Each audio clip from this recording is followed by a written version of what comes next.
Alors, le premier point qu'on constate, c'est les difficultés de l'Ariège en matière d'équipements médicaux, alors en santé mentale, mais en santé en général, puisque vous savez que tous les indicateurs de l'Ariège sont au rouge, que ce soit le nombre de médecins généralistes par millier d'habitants, puisqu'on est un tiers de moins que le reste de la région, le nombre de lits d'hospitalisation par millier d'habitants, on est largement en dessous des normes de la région également.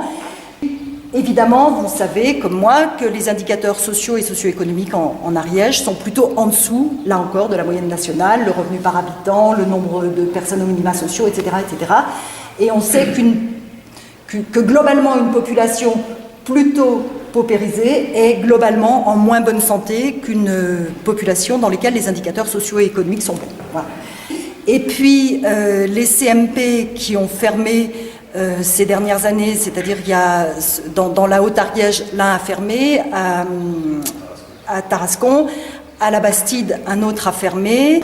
On a remarqué qu'en Ariège, à la sortie des urgences hospitalières psychiatriques, 50% des patients partent dans le secteur privé en Haute-Garonne.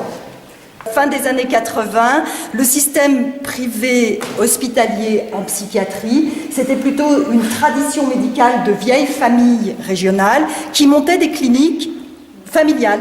Et donc on avait des cliniques qu'on va qualifier d'artisanales, qui étaient relativement nombreuses par rapport à d'autres régions, mais qui restaient, le patron était le médecin chef de la clinique et ça restait à dimension, on va dire, humaine. Or, depuis fin des années 90 jusqu'aux années 2000, deux gros groupes internationaux ont petit à petit racheté les lits de ces cliniques familiales.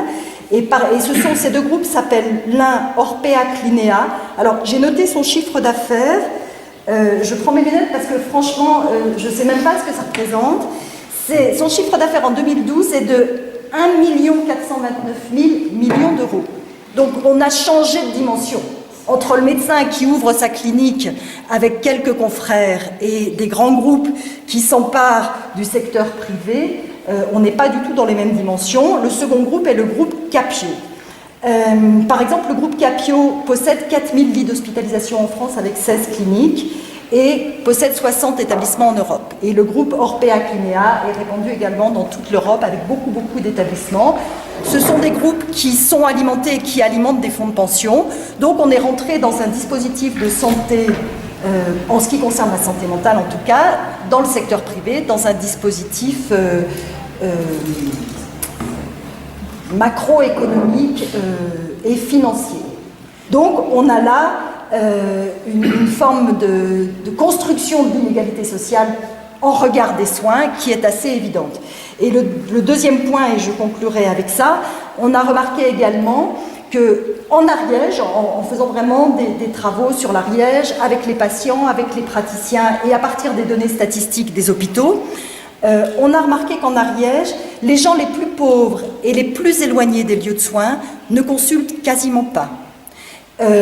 Et les gens les plus pauvres et les plus proches des lieux de soins consultent en revanche beaucoup. Donc en fait, il y a une conjugaison de l'inégalité territoriale et des inégalités sociales de santé. Et par ailleurs, les gens les mieux dotés, les classes moyennes supérieures, qui vivent et travaillent plutôt dans le nord du département ou sur l'axe de la N20, qui communique bien avec Toulouse, sont, comme ça vient d'être dit à l'instant, sont captés finalement par Toulouse et par le secteur privé toulousain.